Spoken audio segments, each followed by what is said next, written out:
And Yo soy okay. Vietnam. Okay. Okay. After going through basic and then infantry training at Fort Ord, was sent to Fort Benning, had no idea what I was going to do. And it was a platoon of 26 guys from all over America, different bases. And I had a degree, an AA degree from El Camino College. And when I went in the Army, I was drafted. And so I tried to become a lifeguard. And I was a beach lifeguard here in LA.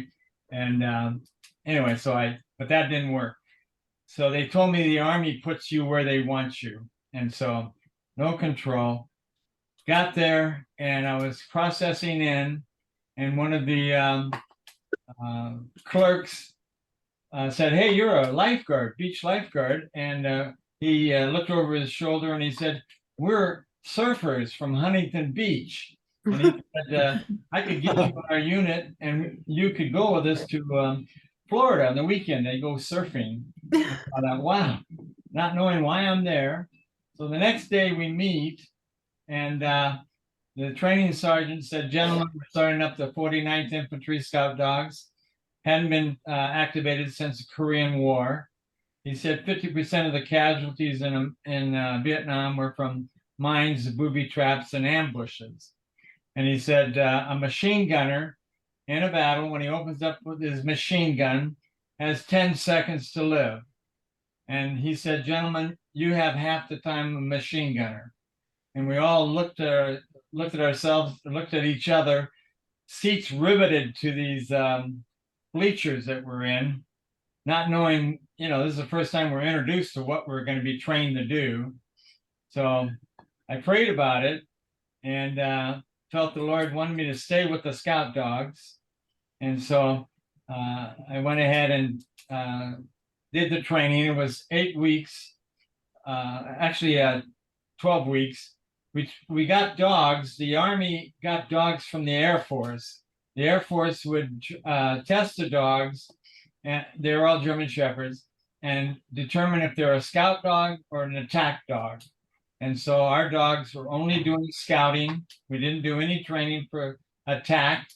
And so the dogs were trained to detect mines, booby traps, and ambushes. And so a dog only has 2 dimensions in their vision, up and sideways, no depth of field. So they are more sensitive to any kind of movement out there. So that's the advantage of their 2-dimensional vision. And then their hearing, of course, is exceptional. They can hear the air passing by a tripwire, and so that alerts them. And when we're working the dogs, to start the stress on the dogs, we put a working harness on them. And the harness is their preparation for going into a search mode. When I give the dog command search, now the dog is searching for booby traps, tripwires, and personnel. And so by hearing and smelling, they'll be interpreting this. And so, and the dogs proved to be very valuable. The Army said that our platoons throughout Vietnam saved about 10,000 American soldiers. And we thought even double that, because if they saw the dog, they wouldn't do the attack because they would lose the element of surprise. And so our dogs kept that from them, denied them. After 3 weeks, and I didn't know this until 2015, when I went to the Wardog reunion and met with guys from our platoon. They said that they had put a bounty on the dogs and the handlers. And so the dogs that they brought back an ear or a patch from the soldier, that would pay the bounty. And so to compound our problem, because we were too effective, they needed the surprise ambush. And so, and they needed the damage tripwires did, and booby traps, the buried bombs, the bouncing Betties. Bouncing Betty just takes off your foot. And so it took that infantryman out of the field permanently forever. And so our dogs sense that. So we deployed February 15th, 14th. We arrived in Vietnam. We left Fort Benning in a C-130 with our truck, 8 dogs. We took 10 extra dogs. We lost 10 dogs while we were there. And so my dog, go to the next screen. I don't know what's in the next one. Okay. The map of Vietnam. Yeah, so I had a map made. This is for later on. Ann Locke down there and Locke, here. yeah, they were attacked in April of 72. And so their plan was 46,000 North Vietnamese came across the border, and their plan was to take Saigon and split Vietnam in half. But the Vietnamese army met them, battled for 2 months. It was a tremendous blockage and a lot of damage. But the seventh Cav was the last to leave infantry in June of 72. And so we had no infantry to supply them because there was no more American infantry in 72. Anyway, so I had that map made up. So go to the next one. That's a beautiful map. Yeah, the artist did a great job. He's doing some other stuff for me. So now I'm a photographer. I'm a pencil pusher. So and I'm infantry. Only a combat badge is given to an infantryman, 11 Bravo. And so when I'm out with the infantry, they know I'm one of them. And so go to the next one. That was taken by one of our photographers. This is Laura. I had a class in portrait photography by Paul's Photo here in Torrance, and I needed a model, and so I asked my wife, and she said, "Well, Patty has a daughter and her mom, and so they came over to the house. I wanted to meet her and Laura and her mom, and I explained that I became a combat photographer, but I was a Polaroid guy, and so Laura brought that camera with the photo shoot, and I said, "Well, why did you bring your Polaroid?"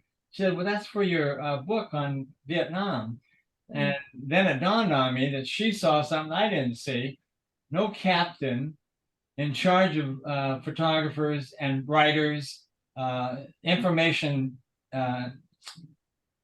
They were the information group for the brigade, would hire a guy who ran Polaroid. And so she was right. They would never have made me a photographer. Just other circumstances happened. And I got back from R&R in November and lost my job. After I was wounded, I was kennel master. I took care of the dogs every day. The guys could bring in their dogs and they got a rest and the dogs got a rest, and I fed and took care of them. And so when I got back, I lost my job because one of the other guys was suffering from shell shock and they wanted him to do what I was doing. And so I thought, well, what do I do? I had gone to Japan. I bought a camera and lenses, and I was meeting with the guys in supply, and we were going over these photo magazines. And so they gave me $2,500 in cash, and I had money, and I bought a camera. And so when I lost my job, then go ahead and change the screen. That's my dog, Missy. Oh, My dog, by the way, anyway, Missy was a good dog. oh, She was taken out in December 1st, 1967 by a sniper. took Oh, her out and hit the handler in the head. oh, Fortunately, he had a steel helmet on, and so he was in a coma for a while. But she was the best dog. So go ahead in the next one. So that's my dog I trained in Fort Benning as Prince, 110 pounds. When he got to Vietnam, he refused to work. He just looked for a place to pee. So we went out together. When we train these dogs, one command: sit, stay, kneel, down, crawl. I could give a hand signal for the dog to crawl, but excuse me, to come to me, but crawl when he comes. If we're under fire and we get separated, I could hand signal the dog to instruct him what to do. And these dogs obeyed everything we did. We trained them for 2 weeks. We were in the woods of Georgia in pup tents, not to bark. We could not have these dogs bark at night if anybody sneaking up or anything, and that would give our position away. And so the dogs were trained not to bark. A lot of stress, so we kept our dogs separated from each other. Because all of a sudden, if we're bunched up talking to each other with our dogs, you don't know that they start a fight. And so now you got to separate the dogs. Anyway, so we had to be very careful and make sure. I went to. What? we're good. Sorry. Oh, anyway, so these dogs are under a lot of stress. And then when they're given the harness, that's a lot of stress. When the dog goes under the search mode, they move very slowly, very methodical. Every paw is set down intently because they don't want to step on a booby trap. They don't want to trip a wire. And so Missy, go to the next screen. Yeah, okay. His dog, this is John. Two soldiers, Americans, were in a listening post, and the enemy threw in a grenade, killed one of them. The other one crawled away, and so they went to John and said, "Hey, can your dog find our missing soldier?" And he said, "Sure." And he put the search harness on, told him to search, and he found the dog. He found the soldier. And I don't know if he could hear his lungs, as you breathe. Maybe it had chest wounds. I don't know what the wound was, but the dog could hear it. And he was 200 yards away. And so he directed him to where the soldier was. So this is how effective our dogs were. Go to the next one. These are Bill and Dennis. This is the harness around the dog. And so when you have the harness on there in the search mode, and so they're just coming off. The Army gave us AR-15s. They're 9 inches shorter than the M16. Perfect for what we were doing. Go to the next one. Wow. Well, I didn't take these. And so here's just 3 guys with their dogs. So you see how they keep them separated? So go on. Oh. So that's John Ferguson. He was with the 2nd and the 3rd Battalion, and he just stayed out there the whole time. He had a hooch, and so his dog was very, very good. So these dogs are very well trained. The Army bought them for $300 from the Air Force, and when we finished, they were worth $30,000. So when you're on a patrol, the most expensive item in that patrol is the dog, because the M16s, they're not that expensive. Your clothes aren't that expensive, claymores, but the dog had the highest value, $30,000. And so, go to the next one. So this is I'm the guy with the shirt off, and this is my hooch. And so I slept with the dogs, and the dogs were in those kennels. We hadn't built a kennel yet, and so we just had these shipping kennels that we used to bring them into Vietnam. And so, and the guys would take their dogs and still pal around with them. They're off. They're not working them, but they're just being with their dog. And so at night, we would go on patrol day and night, and we were looking for a fight every day. And so at night we're looking for a fight, and then we go in the daytime looking for a fight. I don't know if you know of anybody that spends their time looking for a fight, but the infantry did that. 200 guys, you're with a company, and you're looking for a fight. And so, talk about danger. I always kept my M16 nearby, but this is after my being wounded, and I was in the hospital for 2 months. And so, go to the next one. Yeah, that's just Buddy and his handler. So go to the next one. In order to, this is the, oh, what do you call it? We had to dip the dogs. It's a dip. Like tank. a flea dip, maybe? No, ticks. Oh, ticks. Okay. In case they got ticks, you can't see them with their fur. Yeah. So they came back. They always dipped their dog in the chemical. We called it a sheep dip growing up, but I don't know if that's what it's called.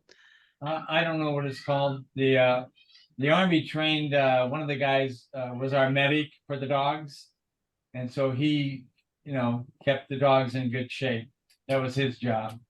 And so my dog, the day I was wounded, Missy was wounded. I didn't know it because it was a scratch, and you can't see it because of her fur. And I was trying to take care of my own wound. Anyway, so then he came to the hospital and picked up Missy, and that was his job.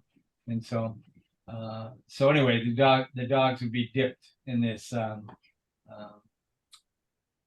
chemical bath. So go to the next one. We were doing a training session, and so that's Larkin. That's Missy, my dog, and this is about November, I think, of '67. So I wanted to practice using this new camera I got, the Leica, and so I was shooting with the Leica. Go ahead to the next one. Oh, wow. So this is the shot I did. This was in the front page of the Stars and Stripes, February 1st. I took this January 31st. I went out to the perimeter. I crawled out there, and this sergeant got up, moved about, and I snapped the shot. Wow. And then Red, our writer, crawled out to where I was, and he said, "Hey, you got to go in, and you got KP today." And I said, "KP, we're under attack," and I'm photographing, and he said, "No, you have to go and do KP." So I crawled back with him and did KP all day. And but this shot, I didn't know. They went ahead and took the film out of my camera, sent it to be developed, and when they saw this shot, they sent it to the Stars and Stripes. Stars and Stripes put it on the cover. It was almost was the full cover of the page of their front page for the Tet Offensive. And so, very dramatic shot. Wow. I always went and got with the machine gunners. I figured if there was going to be any action, it'd be with the machine gun. So, and then I have some other shots that show what was on the other side of what we were looking at. Go ahead.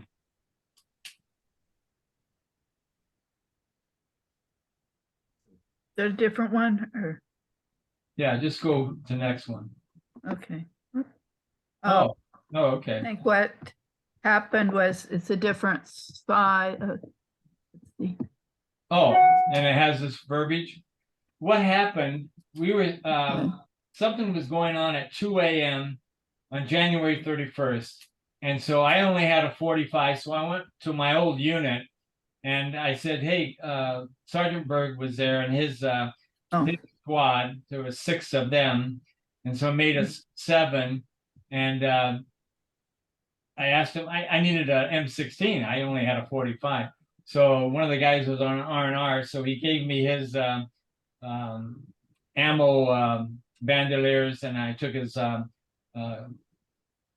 grenade whole, oh gosh. Anyway, I took his grenades and his AR-15 and I went with them and we decided to put a perimeter around our dogs in case they got inside, we could protect our dogs. And so I went with them. We were, you could hear the bullets going over our heads.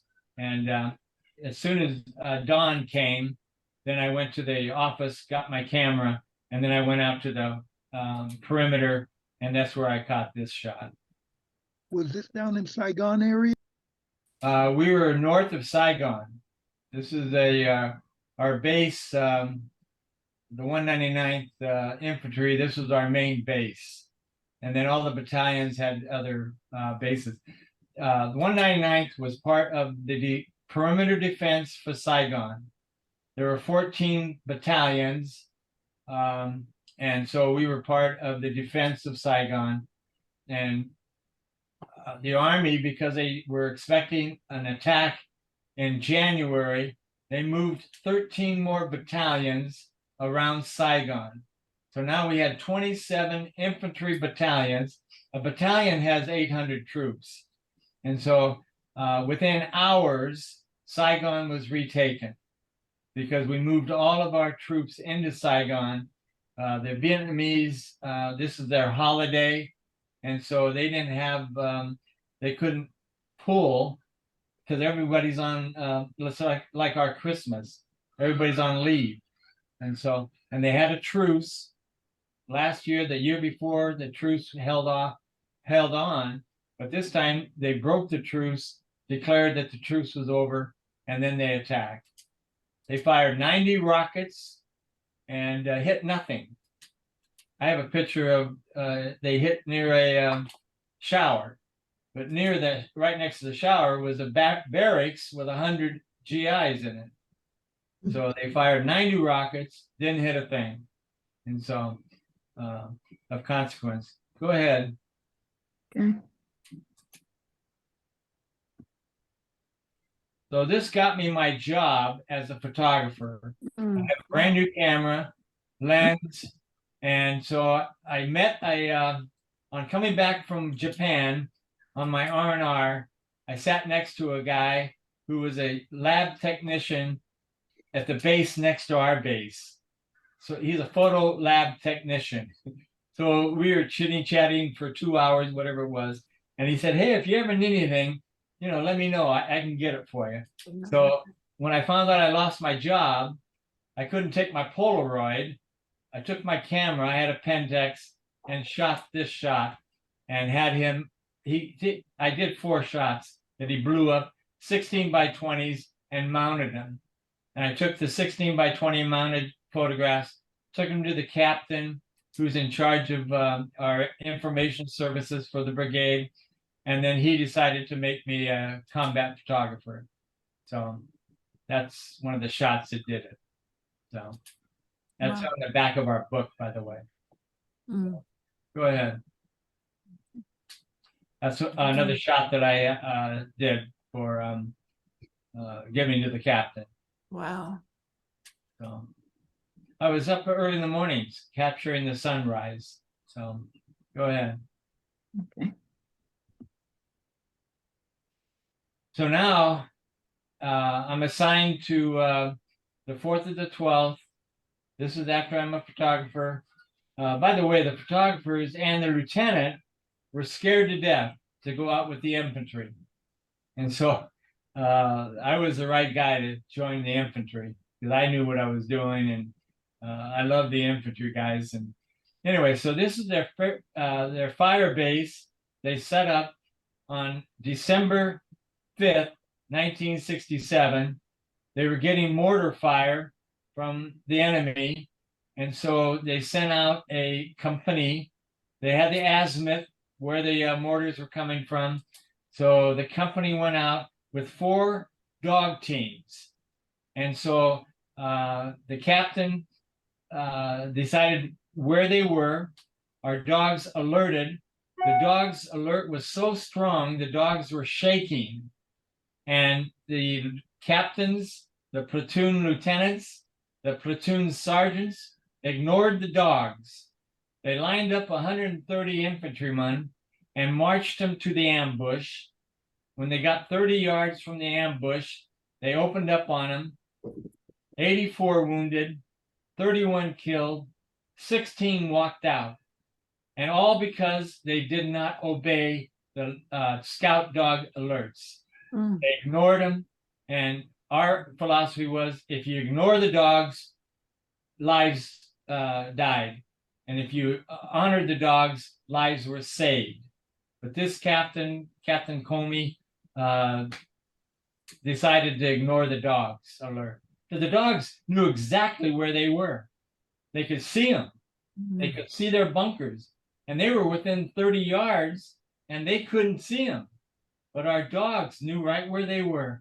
And I talked to the Bill Harding. He was there, one of his dogs, and he said even now he wakes up crying with that event because it was just so unnecessary. And the 4th to the 12th, as I found out, really didn't use our dogs. We were pulling teams away from that. The 101st wanted a team. We were known to be one of the best scout dog platoons in Vietnam at the time. And so the Big Red 1, 1st Division wanted dogs, the 25th Division. So we were sending dog teams out to different divisions that asked for them. And we were pulling them from the 4th to the 12th because they were ignoring our dogs. So I don't know what's with those guys, but it was sad. So this is December 19th, 1967. Go ahead.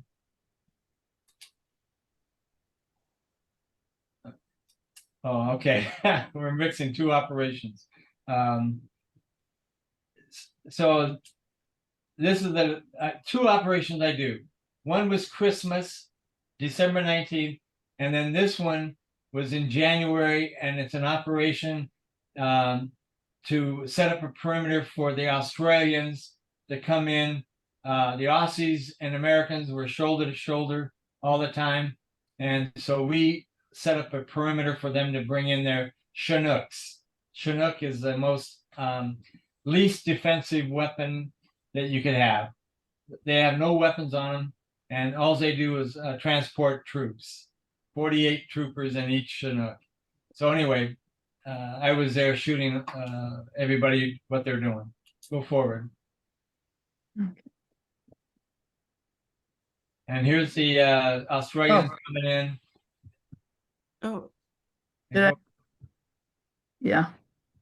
Okay. Okay, this is the Chinooks, and the Australians are coming in, and we set up the perimeter.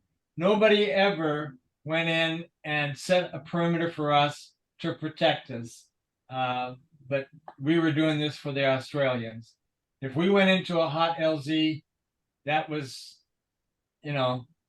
something to deal with, but we protected them, and we set up a perimeter of defense, and nobody attacked. If they're in the area, we don't know.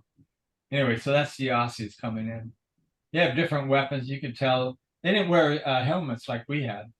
So they lost 6,200 Aussies in Vietnam. So we had 58,000 casualties. Go ahead.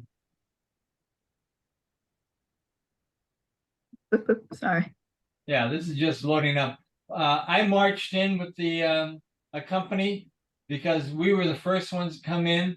They wanted silence, so we came in and set up the perimeter, and we didn't have the noise of helicopters and all that activity. We walked in, and so and now once the perimeter is set up, then they brought in more troops, and now the troops are going back to a different operating area. So that's what's happening. They're moving. Go ahead. So that's the captain planning.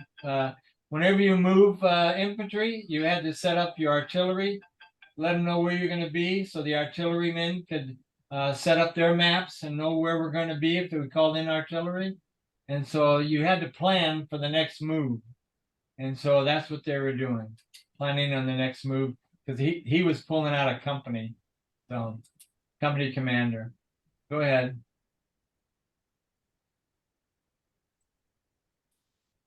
And of course, this is actually January 31st.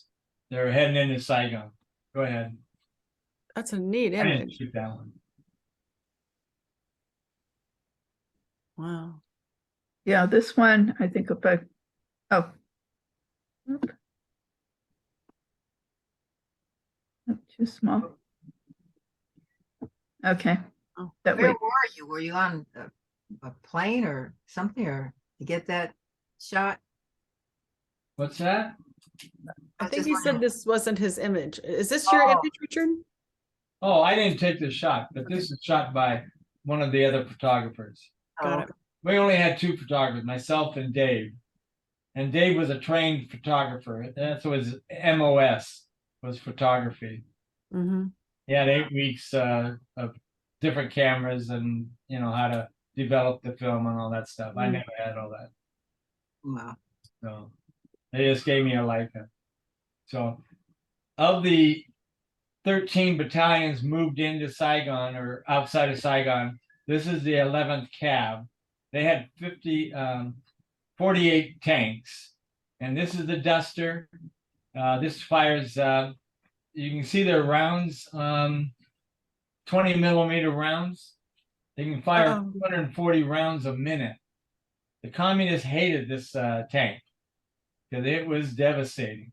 So here they captured, the communists were getting out of their uniforms and putting on civilian clothes. And so trying to escape out of Saigon. But, moving 13 more battalions, 27 battalions, we had a lot of firepower brought in. Go ahead. So I shot this the next day. The rider, Red, and I went in by, what's it called, a Jeep. And so then I saw these guys, so I got out of the Jeep and they stopped to let me take some photographs. Go ahead. And this is the operation before. That's a lieutenant colonel coming in and congratulating the captain on a good operation. Nobody died that day, and the Australians were able to come in, and as soon as they came in, they disappeared into the jungle.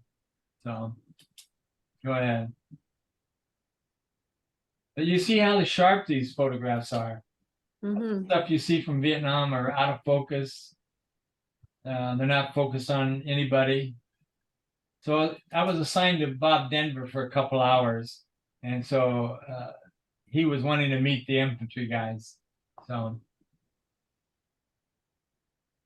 I wrote this stuff about his, he gave me his phone number. Oh. I was coming home 2 weeks later. This is February 29th, 1968. And I'm out of the Army March 15th, 1968. So I told him, hey, I'll bring him the pictures. So he gave me his phone number, and he lived in Hollywood. And so I called him and took him the pictures. I had 5x7s I had blown up for him. So, and he had a wife. She didn't like Vietnam veterans. So she wouldn't offer us water. My girlfriend became my wife. She went with me, but she was not polite. So she stayed in the kitchen, wouldn't come in. She didn't want to come in and see the pictures. So this is December 19th, Christmas, and this is the 4th to the 12th. And I didn't know about December 6th and all that stuff that went on. But we have, from the very beginning, the helicopters picking up this truck and taking it from our base to the field headquarters company truck, and then the helicopter comes in with the ditty bags. The Red Cross had prepared 550,000 ditty bags for soldiers. So you see on the truck the ditty bags in boxes. Go ahead in the next one. So this is 550,000 Red Cross volunteers. Today is December 1967. Okay, Christmas has arrived. So the Red Cross, the what do they call them? Donut dollies. So Yes. this is the commander and the. Well, go ahead and go to the next one. Mm. So this is the ho ho ho speech he gave. This is a major, and the girls. You can't believe these girls. They worked hard that day. I couldn't believe these gals, Shar and Judy, and so they were just so, what do you call, thrilled, I think is a word, to be there, to share with the guys in the field. Okay, because here's a rough, a base camp. This is the battalion base camp. Go ahead. See what I have next. So I get up close and personal. I have a Leica camera, and it's a wide angle, and it's perfect for. I like to get up close and personal. I hate shots that are all sky, all ground, and little parts of people. So I went in and focused and got close to everybody. So just so I can get the feel of what they were doing. And so these girls just loved meeting these guys in the infantry. Go ahead. And the guys loved meeting them, by the way. So, Mhm. so they couldn't come into where the girls were handing them out. So the girls went out to hand them out to their bunkers. Go ahead. That's the same one? Yeah, go to the next one. Okay. Oh, this one's, we're not seeing the whole thing. Oh, Okay. well, not much. Yeah. Whoop. Again, see how it's close up and personal? Yeah, it's And I got the whole thing. And so I'm focused on telling a story. And I didn't realize it, but the story is how grateful these soldiers are seeing a white girl, yeah. you didn't have that. So, especially out in the field. That's They right. didn't come out there. So, I don't know where they're, latrine. I don't know how. They never took a break. So, I was with them the whole time. So go to the next one. See these two soldiers on the right? This is called the envy shot. So, the major got a kiss, and the two guys on the right are envious, I thought. I thought that, wow, did I capture the right minute for everybody? Because they were sitting there passing out this stuff for a while. Go ahead, go to the next one. This is Judy and Shar. I call them the Pied Pipers for today. Trooper is more than happy to escort them to the perimeter. What gentlemen. And that's what they were. These are kind guys. So, Well, I could say they were glad to see white women. yeah, they were never around. I mean, where would you see them? And for them to come out there and do what they were doing that day, these two girls, Shar and Judy, worked hard the whole day. They focused on handing these things out, greeting each soldier individually. I thought, boy, what a blessing that these girls were. And they didn't have to do that. These are volunteers. But these, Americans loved a soldier, and America loved us. It wasn't until John Kerry came in January or June of '71, I think, when he declared that it was an immoral war and that we were immoral. And that set the tone. In '72, when the soldiers were coming back, parents were calling them, writing them, telling them not to wear their uniform when they got to the airport because people were spitting on them and throwing feces at them. And so that's a result of what John did. This is the final Major Raphael P. Perry. He's the commander of the 70th Support Vehicles Maintenance. So these are the support troops that I told you about that support infantry. So they're going out to where those APCs, the armored personnel carriers, were. That was their defensive position. This is myself with Connie, Captain Connie. She was a sweetheart. They worked 12-hour shifts. And so she comes on at 3, gets off at 3 in the morning, or actually 5 in the morning. And so being a lifeguard, I was very good at changing bandages or doing bandages, because if someone injured themselves at the beach, I could wrap it so they could still stay there and not get sand in their wound, whatever it was. And so I was good at wrapping bandages around legs and arms. And so I would help the medics. And so I was there 60 days. I had a cast on my foot. I had shrapnel go through my foot. And so anyway, I spent every day working. So I would go to the surgical unit at 10, and from 10 to 3 work folding cloth bandages for the surgeries. And so go to the next one. This is taken by my Polaroid, by the way. So because I was so helpful, they gave me a letter of commendation. He wanted the commanding officer of the 24th Evacuation Hospital, August 17th. I was wounded July 20th of no, June 20th of 67. So I spent 60 days. Anyway, so they gave me, if I told you I loved my infantrymen, this is evidence that I did. This is proof. If I said I love my infantrymen, this is evidence. Okay, because they wanted to recognize my daily effort. 7 days a week I worked. So, because we worked 7 days a week. You didn't have days off. And so his willingness to work and accept responsibilities aided the orthopedic staff immeasurably in the daily care of the more immobilized patients. These are my infantrymen.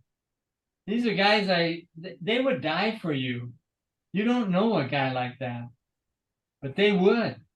And so I was privileged to be able to help out. So they gave me that. They wanted it in my military jacket, and I got a copy of it. Go to the next one. This is from the major. The other one was from the captain who did the surgery. And so this is a major of the nurses, by the way, thanking me. So like I helped the nurses, I helped the medics, whatever I could do. So go ahead. That's just evidence of what. When I end the book, I'm going to tell them that I did love my infantrymen. And then we're doing some things with Wardogs. I bought this at the Wardog reunion in Nashville, Tennessee, and it was quite a fun thing.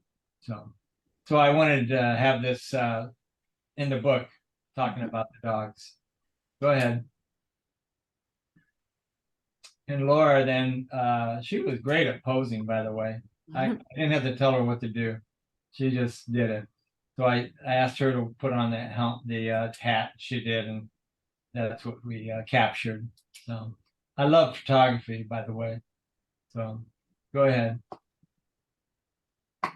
So I have a chapter break, and the chapter break goes from saving lives as a lifeguard at the beach to saving lives as a scout dog handler with the Army.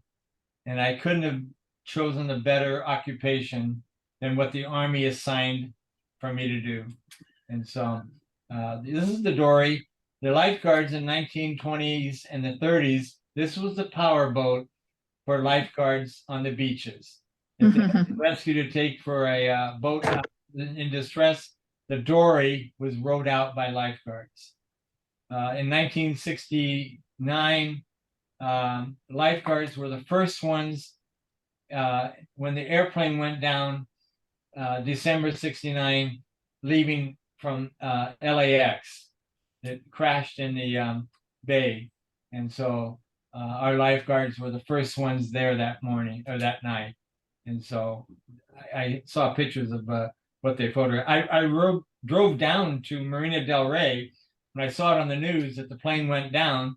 And so I got in my uniform and drove to Marina Del Rey from Lomita and got there, and the lifeguard boat had already left because all the Venice guys, they're right there. So they went out. So anyway, go ahead, the next one. Sorry. All right. Okay. I didn't shoot this. But anyway, this is the breakwater here in Redondo Beach. And this is how the surfers got out. This is 1962. And it was shot by Leroy. Oh, I forgot his last name. I'll give him credit. I tried to get permission to use his photographs. He had a book on surfing. And so I scanned it and put it in as a PDF. Go ahead, go to the next one. This is shot by Captain, oh gosh, Captain Niels. He's in a helicopter by the sheriff's. The sheriff helicopter was at the headquarters in Zuma Beach, and they asked the captain if he wanted to go up in the air. So he did, and then they were in process of a rescue. These swimmers were in a riptide, and so the lifeguards were towing them back in.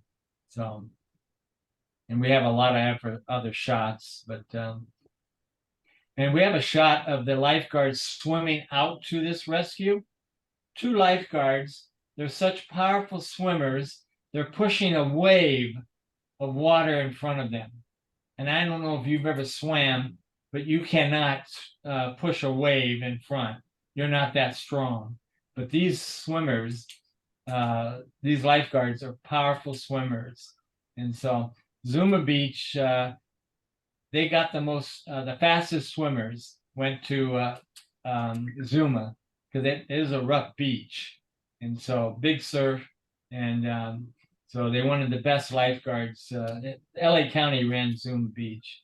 So I was with LA City. Go ahead.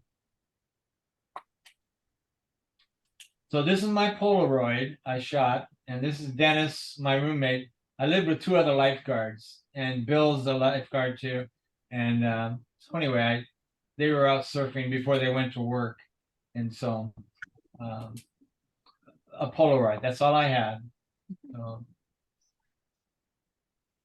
And this is a Polaroid, the portrait class, and they wanted the Rembrandt look. And so I used a reflector, gold reflector, and captured the Rembrandt on her left upper cheek. So anyway, Laura was we did 3 sessions with her. So go ahead. Oh, we're coming to the end. What one is this one? Honeymoon trip to Carmel. Oh, 47. Yeah, okay. I got back from Vietnam. I got all the Dear John letters, all the girls that I was dating before I went in the Army. After 2 years, they were gone. So my aunt happened to come to the airport to when I came in from Vietnam, LAX, and we went to dinner. And she said, "Oh, my daughter, her best friend, this is my cousin.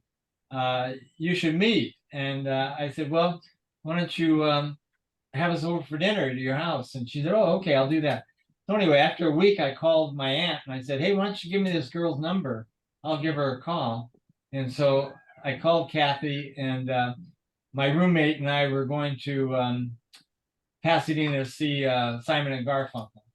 And so this is a week after Vietnam. And so she was my date. We were double dating, and that was our first time. You know how you meet somebody and you just know? Hmm. Both of us just knew. We were married, oh gosh, 8 months later. So go ahead for the next one. I put that on a tripod, by the way. I had a Hasselblad. This is a Hasselblad. I shot this with a 250 millimeter lens, and this is her son. And when we got married, I adopted her little boy, Ron. Oh, Her father let me adopt him. He was wow. the captain of You- Catalina boat, and he liked the fact that I was a lifeguard. And so, Beautiful, beautiful image. oh, that is Beautiful a portrait. priceless. Who has a shot like that? But I just loved photography, and I put her in the right mode and had the right lens, and captured. And little Ronnie was just perfect. Yeah. And now we're married, and this is our first son together, Mark and Ron and myself. I put it on a tripod, put it on a timer, and then got in the shot. So, but I set it all up. I knew I wanted the background out of focus like that, and so I knew what set it at 5.6. For the what do they call that? God. Anyway, With your focal length is the 5.6. focal length, so I could have f11, f5.6, anything low, you Mhm. cancel out the background. It Mhm. becomes a painting, Right. and that's what It's I was nice. trying to do. Nice that you've got your backlit too. So you get that rim light like on your shoulders, the top of your hair. Yes. It's really beautiful light. Yes, and I had a flash to fill. Oh, that's nice. I used a fill light to complete the shot. So we've been married here, well, evidently 9 months. So she had him in November. I think October 9th. We married in January. January 4th, we eloped to Vegas. Go the last one. Finally. And so when I was in Vietnam, I saved every dollar I made. The Army was giving us 10% interest on Wow. money going into a savings account. And so I came back and I had $2,400, and my roommate had a 68 Porsche. Two lifeguards were selling Porsches. I don't know how they were doing it, but they would sell brand new Porsches. And so I bought mine, put half my money down. It was $4,800 for the Porsche. And this is the first new car I've ever had in my life, and Vietnam paid for it. So my payment was $90 a month, and Wow. Do you still have it? no, I kept it for 4 years, and then I sold it and bought a station wagon. We Good had job, a Dad. VW and the Porsche. I bought it when I was single. Yep. I bought it or ordered it in April of '68, and it didn't get delivered until January of '69. Wow. Great car. I loved it. So, but it's nice that Vietnam paid for it. And then Vietnam paid for my education. I went to the GI Bill. Since I knew how to work 7 days a week, I worked at the beach 5 days a week, and my days off were Tuesday and Thursday. And I spent 8 a.m. until 10 p.m. at Long Beach State on 2 days. So I was working 7 days a week. If my wife wanted to see me, she came down to the beach brought me lunch, Oh, brought the kids, and because I'm in a tower and on my own, so I'm a permanent what did you lifeguard. get your degree in at Cal State, or did you? Business. So I Mhm. had a lot of accounting, 16 units of accounting. So now I do tax stuff. Uh-huh. Do you Um, still shoot a camera? oh yeah, Great. I'm doing a besides the book on Vietnam. I'm doing a book on lifeguarding. And Okay. so we're shooting that. You ought to see the photographs. They are really great. And and I have a painter who's painting, replicating events that took place, rescues, and Mm. he's given me some great paintings. If you want to see the paintings that he's doing so far, I have 4 paintings. So one he did for the Vietnam book because I had made a rescue of a power boat going into the marina. This is about 1964 or 5. Anyway, so it's December and I had to swim out and tow the boat for 40 minutes because the lifeguards had to go from the Playa del Rey headquarters, drive to the Marina del Rey, get our boat. You can only go 5 miles per hour in the marina. And so, anyway, it was a good job. Provided a good income. So